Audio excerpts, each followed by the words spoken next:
Pada part sebelumnya, Xiaoyan mendatangi kakak seniornya satu persatu untuk meminta harta pertahanan atau penyerangan. Setelah meminta ke kakak senior tertua Keiyun, Xiaoyan melihat sang ratu di aula utama dan meminta lagi harta tipe penyerangan. Walaupun sebelumnya telah diberikan armor besi batin. Pada saat ini, ratu tertegun sejenak. Lalu dia menatap Xiaoyan dan tiba-tiba tersenyum. Senyumannya sangat cerah.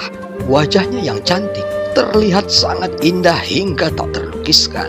Berdasarkan ini saja, kamu jauh lebih menarik daripada sebelum reinkarnasi, dan aku sangat menyukaimu, ucap ratu. Lapor yang mulia ratu, aku adalah pemain sandiwara. Xiaoyan segera berkata dengan serius. Oh, begitu. Mulailah penampilanmu. Sang ratu mengangkat alisnya dan menatap Xiaoyan dengan penuh minat. Xiaoyan berpikir dalam hatinya bahwa ini hanya penekanan pada dua kata terakhir. Dari mana asalnya keterampilannya memainkan pertunjukan ini? Ratu, apakah Anda tahu seberapa banyak penderitaan yang kualami selama ini? Xiaoyan berpura-pura sedih. Kemudian, ratu melihat ke pavilion Qianji dan seorang wanita datang membawa surat di atas piring emas, dan kemudian ratu mengambilnya. Apakah kamu ingin membacanya?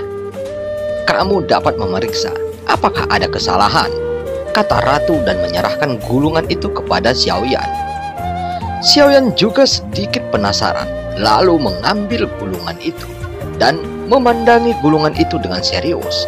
Tulisan yang ada di dalam gulungan hanya membuat kulit kepalanya seperti mati rasa. Hampir semuanya ada dalam catatan ini, gumam Xiaoyan. Nah, sekarang aktingnya tidak bisa dilanjutkan lagi. Pavilion Qianji telah dengan jelas merekam semua yang terjadi, termasuk pertemuan pribadi antara Xiaoyan dan istri-istrinya. Dan yang terburuk adalah bahkan ada catatan dari waktu ke waktu. Sebenarnya tidak perlu terlalu teliti. Xiaoyan merasa tidak enak dan dia tidak memiliki privasi sama sekali di depan pavilion Qianji. Jika bukan karena itu, aku khawatir kamu akan mati secara tragis di tangan istana surgawi saat itu, ratu berkata sambil mengangkat alisnya. Xiaoyan terdiam. Sepertinya dari sudut pandang ini bukan mengintip, tapi semacam perlindungan. Ini tidak penting. Hal yang paling utama adalah apakah ratu akan memberinya harta atau tidak. Apakah kamu masih menginginkan sesuatu yang ada di tubuhku? Aku akan memberimu sesuatu itu, agar kamu selalu mengingatku saat di luar sana. Setelah berbicara, sang ratu mengangkat jari rampingnya seperti suet seputih batu giok yang lembut dan mengambil perlahan jepit rambut emasnya. Jepit rambut ini diberikan kepadaku oleh Yang Mulia. Ini disebut jepit rambut kaca naga dan phoenix. Awalnya berisi 3 kekuatan dari Yang Mulia. Sayang sekali, aku sudah menggunakannya 2 di antaranya dan sekarang hanya tersisa 1. Jika dalam situasi krisis, kamu dapat menggunakan jepit rambut ini, kekuatannya dapat menghancurkan keabadian manapun. Bahkan jika keabadian dewa tidak dapat dibunuh, setidaknya dapat terluka parah untuk sementara waktu. Ratu berkata perlahan. Xiaoyan terlihat linglung mendengar ini. Jika ini masalahnya, jepit rambut naga dan phoenix ini adalah kartu truf terkuat Xiaoyan sejauh ini. Terima kasih Yang Mulia Ratu. Xiaoyan mengepalkan tinjunya dan maju untuk mengambil jepit rambut emas dari tangan ratu. Ratu memandang Xiaoyan yang mengulurkan tangannya dengan senyum di wajahnya. Dan pada saat yang sama, ratu memegang telapak tangan Xiaoyan dengan tangannya yang lain. Xiaoyan terkejut. Kekuatan yang kuat datang dari telapak tangannya, seluruh tubuhnya segera kehilangan keseimbangan dan bergegas menuju ratu. Dia menatap Xiaoyan yang bergegas ke arahnya dan dia tidak menghindar, sehingga bibir mereka bersentuhan. Mata Xiaoyan berangsur-angsur melebar, tetapi ratu menutup matanya dengan ekspresi yang sangat senang. Setelah jeda, Xiaoyan segera berdiri menatap ratu dengan ngeri di matanya dan mundur beberapa langkah. Yang mulia ratu, tolong hormati dirimu sendiri. Jika kamu masih seperti ini. Wajah Xiaoyan dipenuhi amarah, jelas sedikit tidak senang. Adegan ini juga membuat lebih dari 100 orang yang bertanggung jawab atas pavilion Qianji di aula utama membeku. Di mata mereka, ratu yang selalu tegas tidak pernah dekat dengan pria manapun. Situasi ini tentu saja mengejutkan mereka. Oh, jika masih seperti ini, apa yang kamu inginkan? Ratu memandang Xiaoyan yang marah. Bukan saja dia tidak marah, tetapi matanya menunjukkan minat yang kuat. Maaf, aku tidak mau jepit rambut ini. Xiaoyan tampak tidak senang, berbalik dan hendak pergi. Xiaoyan berbalik dan ingin mengambil langkah pergi, tetapi ternyata dia tidak bisa bergerak sama sekali. Ratu perlahan berdiri dan mendekati Xiaoyan. Matanya yang indah tertunduk menjadi bulan sabit. Dia meraih telapak tangan Xiaoyan. Lalu, semakin kamu menolak, semakin aku menyukainya. Aku akhirnya mengerti bagaimana rasanya ketika Yang Mulia berusaha sekuat tenaga untuk mengejarku. Ternyata beberapa hal lebih menarik ketika kamu tidak bisa mendapatkannya. Sang ratu memandangi Xiaoyan yang tidak bergerak sambil tersenyum. Xiaoyan sangat gugup hingga dia mulai berkeringat. Segera sang ratu melambaikan tangannya dan tekanan untuk mengendalikan Xiaoyan pun hilang. Setelah menarik napas panjang, tubuh Xiaoyan perlahan menjadi rileks. Ratu hendak berjalan perlahan ketika tiba-tiba Xiaoyan mengulurkan telapak tangannya dan meraih pergelangan tangan ratu. Aura dingin dan keras terpancar dari tubuh Xiaoyan. Yang mulia ratu, mulai sekarang tanpa izinku, kamu tidak dapat melakukan ini. Apakah Anda mengerti? Xiaoyan menoleh, tidak ada jejak main-main di matanya, dan dia menatap wajah ratu dengan sangat serius. Ekspresi wajah yang terakhir juga membeku, dan setelah berbicara, Xiaoyan mengibaskan pergelangan tangan ratu dan melangkah pergi. Melihat bagian belakang Xiaoyan pergi, sang ratu membeku di tempat dan baru kembali sadar setelah beberapa saat. Sudut mulutnya perlahan terangkat dan senyum cerah muncul di wajahnya. Ada kemajuan. Kamu berani marah padaku. Saat ini, Xiaoyan telah melangkah keluar dari aula dengan terengah-engah. Xiaoyan melihat jepit rambut kaca naga dan phoenix di tangannya. Matanya masih tidak bisa menyembunyikan cahayanya. Tetapi, jika dia melihat reaksi ratu, dia mungkin akan sangat marah hingga muntah darah. Ini memang agak tidak tahu malu. Tapi, harta yang diberikan oleh saudara dan saudari, dan tentunya ratu, terlalu menggoda, dan harga diri tidak berharga di depan harta. Dan ciuman itu bukan suatu kerugian, gumam Xiaoyan. Ratu menciumnya tanpa mengucapkan sepatah kata pun, tetapi dia bahkan mendapatkan jepit rambut kaca naga dan phoenix, dan akhirnya mengatakan itu bukan kerugian. Jika Kaiyun mendengar ini, mungkin dia akan mati karena marah. Setelah kembali ke halaman tempat tinggal Cailin, ketiga gadis itu telah kembali dan saling mengagumi pakaian yang baru mereka beli. Melihat ketiga istri yang cantik itu, yang seperti bidadari dan enak dipandang, Xiaoyan duduk di gazebo di sampingnya, lalu mengeluarkan harta yang diperolehnya hari ini. dan menempatkannya di depannya satu persatu. Bola pengunci dewa, gelang 6 segel, 3 tongkat benang emas, kartu Yuzu, segel Senluo, puncak Wuxiang, lonceng Taisu, jepit rambut naga dan kaca Phoenix, 8 harta karun. Aku telah mendapatkan banyak harta hari ini, gumam Xiaoyan sambil tersenyum puas. Bisa dikatakan bahwa dia telah menghasilkan banyak uang. Terlebih lagi, ketika dia menoleh dan melihat ketika istrinya yang menawan, suasana hati Xiaoyan menjadi lebih bahagia. Jika saudara-saudarinya melihat Xiaoyan sangat bahagia hingga membuatnya hampir menari, mereka pasti akan menyesalinya. Cailin, apakah kamu tidak menyentuh ambang batas dewa pertarungan? Xiaoyan bertanya sambil meminum teh dengan nyaman. Biasanya, dia tidak memiliki kesempatan untuk peduli dengan istrinya. Hanya dalam waktu yang singkat ini, Xiaoyan mencoba yang terbaik untuk membuat mereka senang. Ya, sudah lama sejak aku menerobos ke puncak dewa pertarungan bintang 9, dan aku masih belum menyentuh ambang keabadian. Cailin sedikit mengangguk dan datang ke si Xiaoyan. Segera Xiaoyan meraih pergelangan tangan Cailin yang indah, menarik Cailin ke dalam pelukannya dengan sedikit kekuatannya.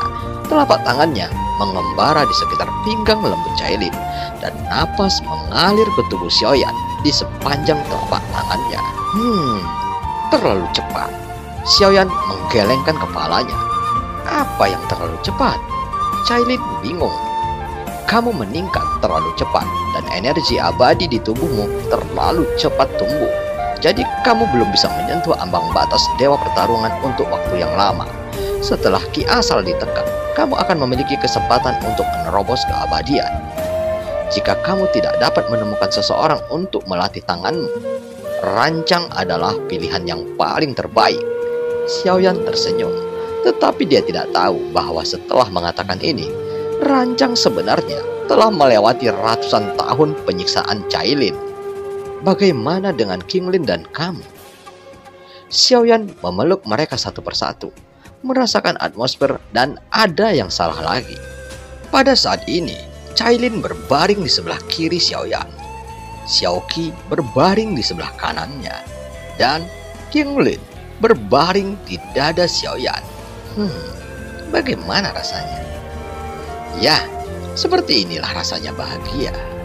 Aku akan pergi, kata Xiaoyan perlahan. Ketiga gadis itu segera duduk setelah mendengar kata-kata itu dan menatap Xiaoyan dengan ketidaksenangan. Kemana kita akan pergi? Kita harus pergi bersama. Qinglin segera berkata, kemana suamiku pergi, kita akan pergi ke sana. Jika kita ingin hidup bersama, kita harus mati bersama. Xiaoqi juga menggigit bibirnya, tidak mau berpisah dari Xiaoyan. Meskipun Cailin tidak berbicara, dia mengepalkan tinjunya dengan erat. Tempat yang ingin aku tuju kali ini, aku hanya bisa pergi sendiri. Tidak ada yang bisa pergi denganku. Perjalanan ini akan sangat sulit. Tapi aku tidak punya pilihan. Aku harus pergi. Xiaoyan menggelengkan kepalanya dengan masam, tersenyum, lalu dengan sabar berbicara dengan ketiga wanita itu menjelaskan alasan spesifiknya. Berapa lama kamu akan pergi? Cailin akhirnya menerima fakta ini. Setelah datang ke kuil kuno, Cailin secara bertahap memahami Xiaoyan. Setelah memahami pengalaman hidup Xiaoyan, keluhan terhadap Xiaoyan di dalam hatinya benar-benar menghilang.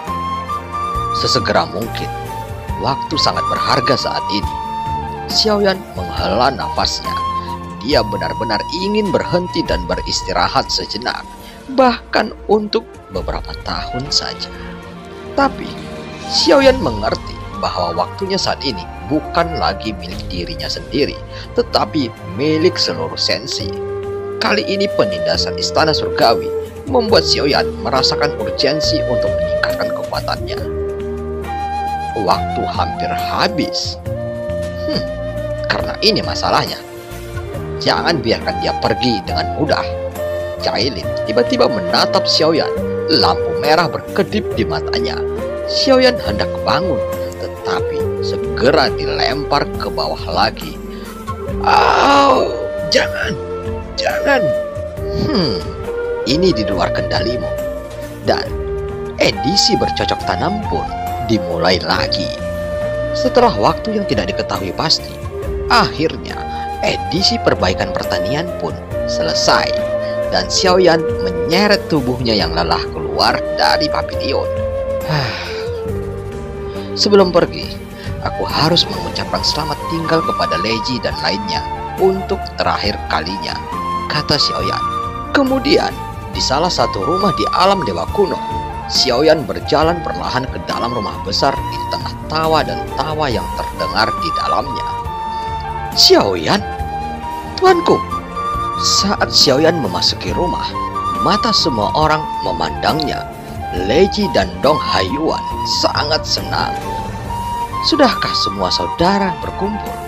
Xiaoyan melihat selusin orang, dan ketika mereka keluar dari tanah hukuman dewa, Xiaoyan tidak punya waktu untuk mengenal semua orang. Masih ada beberapa yang belum ditemukan, tetapi mereka masih dalam perjalanan ke sini, kata Dong Haiyuan.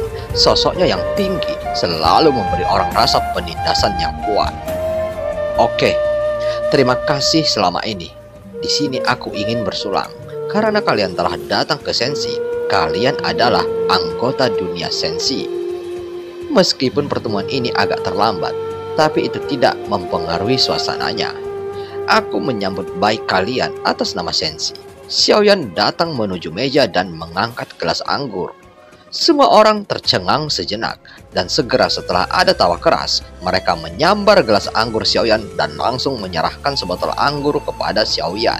Melihat kendi itu, Xiaoyan tertegun sejenak, lalu melihat ke arah kerumunan.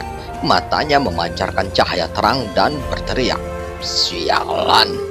Xiaoyan menuangkan pot demi pot. Saat anggur diminum, Xiaoyan mulai terlihat mabuk. Semuanya, aku akan pergi sebentar. Kuharap kalian bisa melindungi alam dewa kuno untukku. Tolong lindungi Sensi, kata Xiaoyan sambil memanfaatkan kemabukannya. Dan segera setelah kata-kata itu keluar, Leji dan Dong Haiyuan sama-sama melihat ke Xiaoyan. Kemana yang mulia pergi?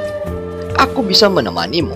Meskipun kekuatanku belum pulih sepenuhnya, itu bukan masalah besar.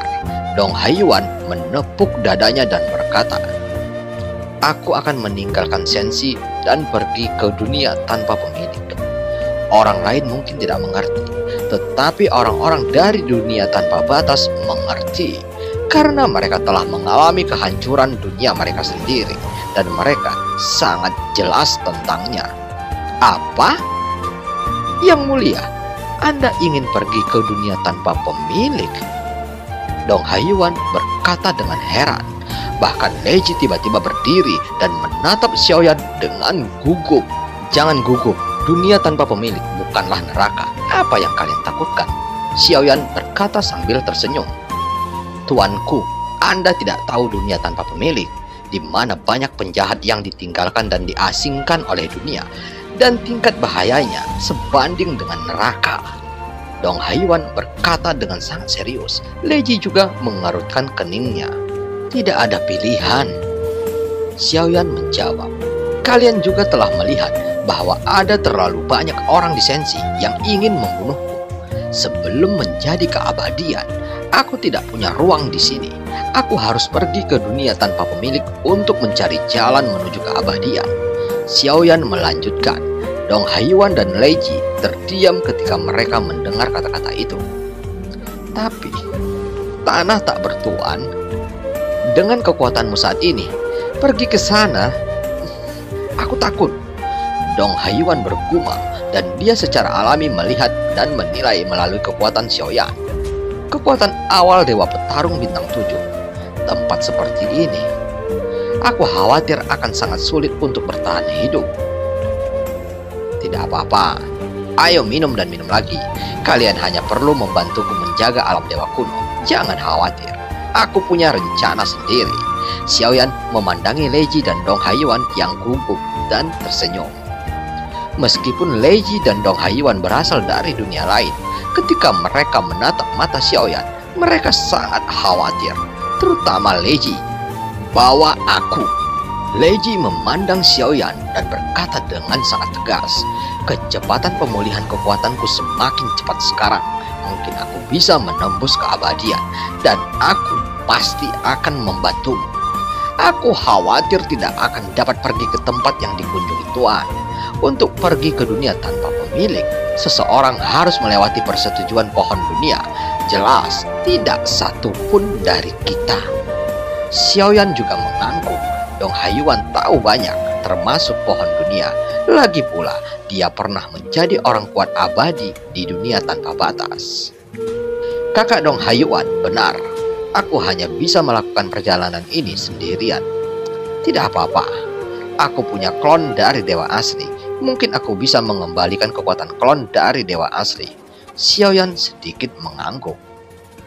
"Kami hanya mendengar tentang bahaya dunia tanpa pemilik. Tetapi mereka yang pergi ke tempat-tempat ini adalah beberapa penjahat yang diasingkan di dunia, atau makhluk kuat yang dikenali oleh pohon dunia, dan bahaya yang terkandung di dalamnya tidak terukur," lanjut Dong Haiyuan. "Tentara akan memblokir air dan bumi, dewa akan memblokir dan membunuh dewa. Jadi mengapa takut?" Xiaoyan mengangkat kendi dan tertawa. "Jangan khawatir. Kamu harus berusaha memulihkan kekuatanmu sebanyak mungkin, dan aku butuh bantuanmu ketika aku kembali."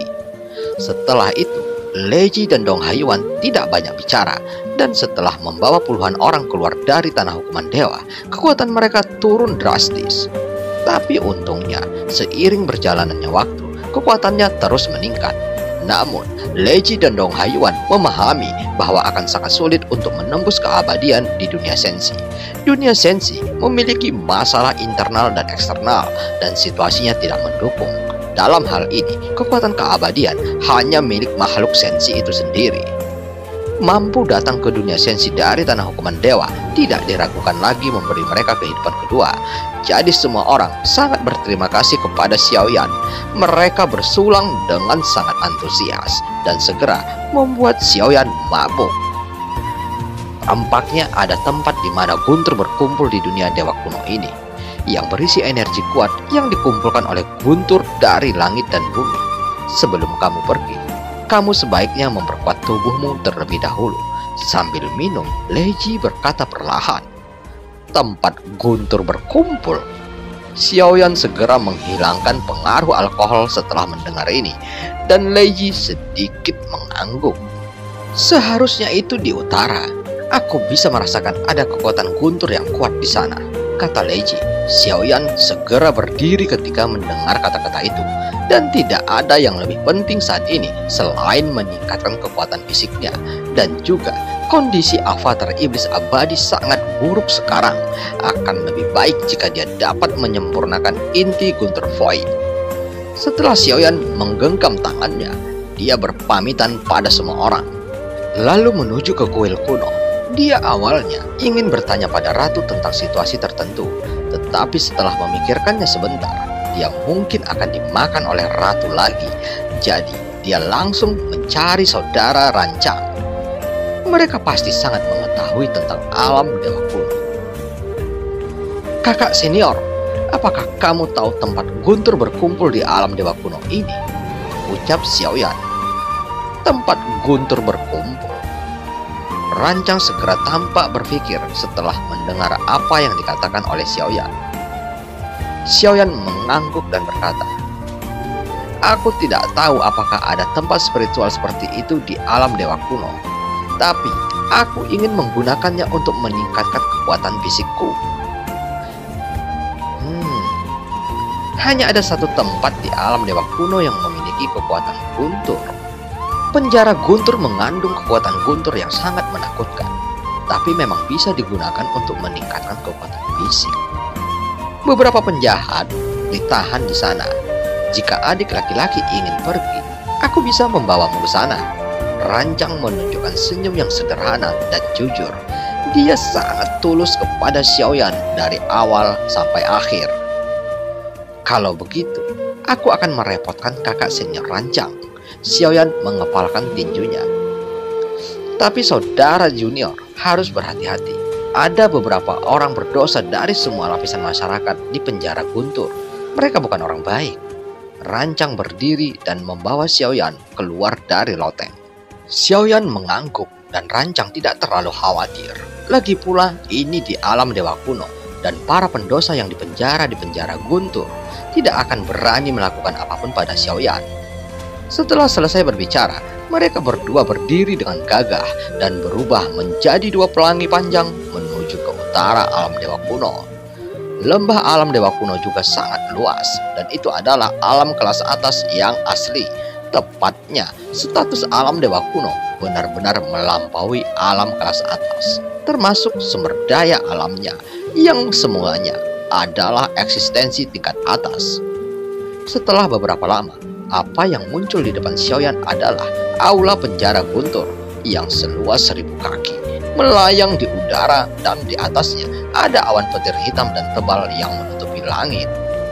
Berdiri di bawah awan petir ini, apa yang datang darinya adalah rasa penindasan yang sangat kuat dan pikiran Xiaoyan menjadi tegang saat ini.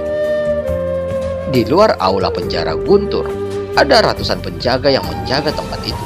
Tetapi setelah melihat Rancang, mereka semua dengan hormat mengepalkan tangannya. Jelas bahwa Rancang sudah lama menjadi pengunjung di sini, sering menggunakan guntur untuk menempa tubuhnya. Kakak senior Rancang, apakah ada keabadian di balai penjara guntur?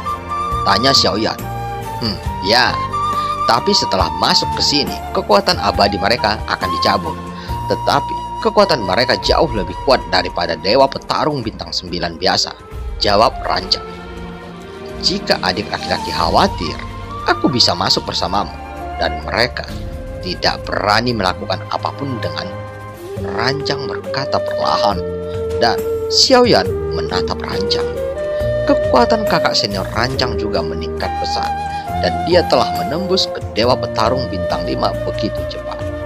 Xiaoyan dapat melihat kekuatan Rancang sekilas karena kekuatannya masih lebih kuat dari Rancang. Dibandingkan dengan saudara junior, kecepatan ini tidak sebanding. Itu hanya membangkitkan ingatan akan kehidupan sebelumnya, kata Rancang dengan senyum sederhana dan jujur.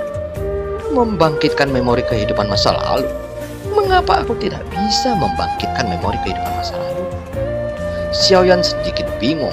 Secara umum, selama mereka berinkarnasi, mereka hampir dapat membangkitkan sesuatu memori kehidupan masa lalunya. Adik laki-laki adalah reinkarnasi Tuan. Ada 8 reinkarnasi sebelum kamu.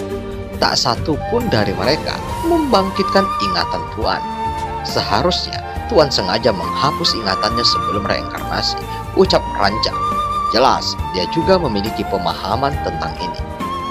Xiaoyan meremas dagunya. Dia tidak berinkarnasi dalam 8 kehidupan sebelumnya. Jadi memang benar, seperti yang dikatakan oleh Rancang. Ingatan itu dihapus atau disembunyikan. Dan ini bukan waktunya untuk membangkitkan ingatan itu. Tidak masalah jika itu tidak dibangunkan. Setidaknya, tidak akan ada ingatan yang menyusahkan yang mengganggu pikiran. Xiaoyan tersenyum dan Rancang sedikit mengangguk. Aku tidak berpikir membangkitkan ingatan adalah hal yang baik. Setidaknya aku akan memikirkan banyak hal yang menyedihkan, masa lalu yang seharusnya dilupakan. Tetapi ketika aku mengingatnya dengan jelas, aku menemukan bahwa tahun-tahun yang tak terhitung jumlahnya masih jauh dan tidak ada yang bisa aku lakukan untuk mengubahnya. Memikirkan kenangan ini akan menjadi lebih menyakitkan. Rancang tersenyum kecut. Setiap orang punya ceritanya masing-masing dan setiap orang punya penyesalannya masing-masing. Mereka yang tidak rela dan patah hati, waktu sudah terhapus. Tapi mengingatnya hanya akan membuat orang merasa lebih sakit. Kakak Rancang, aku juga mengerti bahwa beberapa hal tidak akan pernah hilang selama sisa hidupku. Tetapi bagus bahwa ini dapat terukir di hatiku. Xiaoyan menghibur Rancang dan Rancang mengangguk sedikit. Oke, tidak banyak waktu. Aku akan masuk dan mencari tahu, kata Xiaoyan. Rancang mengangguk, berniat menemani Xiaoyan ke dalamnya. Kakak Rancang tidak perlu menemaniku. Aku harus berjalan di jalan berikutnya sendirian. Jangan khawatir, aku akan mengurus diriku sendiri. Xiaoyan menghentikan rancang yang sedang berjalan bersamanya dan berkata perlahan. Dan film pun berakhir. Sampai ketemu di part selanjutnya. 就算他还活着，你们之间也绝不可能。